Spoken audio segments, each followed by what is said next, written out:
बंधुओं, सफलता के रास्ते भाग 2 में हम उस अदृश्य शक्ति के बारे में चर्चा करेंगे जो आपकी हर सफलता के मार्ग को प्रशस्त करती है। वो है आपके मन की शक्ति। लक्ष्य प्राप्ति में उत्साह एक अति आवश्यक तत्व है। इसके बिना कुछ भी संभव नहीं है। निराशा एक अभिशाप है जो व्यक्ति की मानसिक, शारीरिक, आंतरिक सभी शक्तियों को चकनाचूर कर देती है।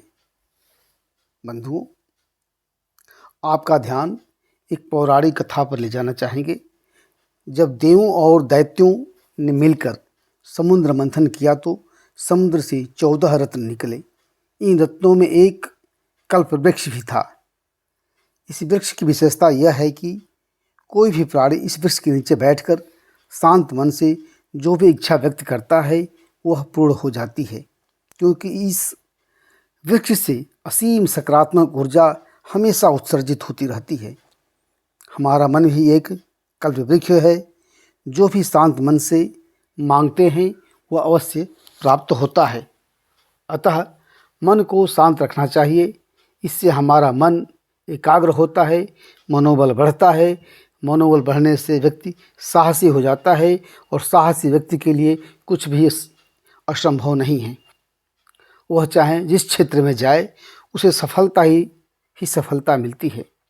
इसीलिए तो तथागत महात्मा बुद्ध मन की शांति पर विशेष बल देते थे। चाहे कोई भी युद्ध हो या द्वंद्व, उसके आगे पीछे शांत सद्भावना प्रगति की ही कामना होती है, क्योंकि शांति के समय ही विकास, सुख एवं इच्छित लक्ष्य की प्राप्ति होती है। वस्तुतः मन में असीम शक्ति होती है। यदि हम भूत अथवा डर के बारे में बार बार सोचते हैं तो मन डर का विशाल महल खड़ा कर लेता है। केवल और केवल नकारात्मक भाव जागने लगते हैं, जिससे हम लक्ष्य से भ्रमित हो जाते हैं। कार्य पुरुष कार्येण लक्ष्यम सम्पद्यते, अर्थात दृढ़ संकल्प या निश्चय करने से कार्य पूरा हो जाता है और सफलता या लक्ष्य की प्राप्ति हो जाती है। बंधुओं, मन बड़ा ही चमत्कारी एवं शक्तिशाली है। हाथी में बहुत ज़्यादा ताकत होती है जो बड़े बड़े दीवार या पेड़ गिरा सकता है, किंतु उसके मन में यह अटक जाता है, समा जाता है कि वह रस्सी को तोड़ नहीं सकता, खंभे को गिरा नहीं सकता। इसीलिए वह रस्सी को तोड़ने की हिम्मत नहीं करता है, प्रयास नहीं करता है। वह भ्रम बस चीखता, चिल्लाता, चिघाड़ता है।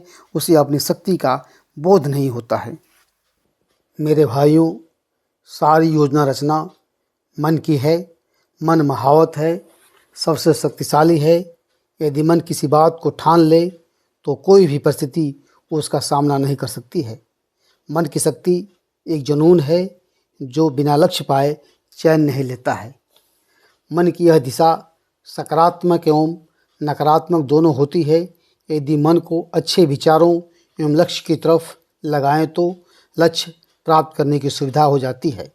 यदि रात को सोते समय जैसे विचार या लक्ष्य अपने मन में लाते हैं, वैसे ही रात में सपने आने लगते हैं।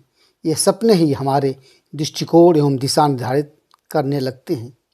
इसीलिए तो कहा जाता है कि रात में जब हम सोएं तो जो भी हम बनना चाहते हैं या करना चाहते हैं उसको मन मस्तिष्क में एक बार जरूर लाना चाहिए। हमें प्रातःकाल उठकर सर्वप्रथम धरती माँ को प्रणाम करके भगवान कृष्ण का स्मरण करते हुए उनकी जीवन चरित्र का चिंतन करना चाहिए, जिससे हमारी मनोस्थिति सकारात्मक बन जाएगी, जिससे हम लक्ष्य प्राप्त करने के लिए कमर कस लेंगे। सकारात्मक मनोस्थिति का अर्थ यह है कि मन में जो भी नकारात्मक विचार आवे उसे हटाते रहना चाहिए। जैसे हम अच्छी फसल उत्पादन बागवानी के लिए खेत से खरपतवार, अनुपयोगी पौधे हटाते रहते हैं, निकालते रहते हैं, तभी अच्छी फसल उत्पादन एवं बागवानी फूलों से भर जाती है। यदि सब कुछ ठीक ठाक है, गाड़ी एवं ड्राइवर दोनों बहुत अच्छे हैं, किंतु यदि गाड़ी में डीजल पेट्रोल नहीं है तो गाड़ी नहीं चल पाएगी। बंधुओं, मन ही पेट्रोल डीजल है जो सकारात्मक सोच, दृढ़ संकल्प, एकाग्रता, आत्मविश्वास, धैर्य, प्रेरणा जैसे विविध घटकों से निर्मित होता है। इसीलिए तो कहा जाता है कि मन के हरलेहार मन के जितले जीत।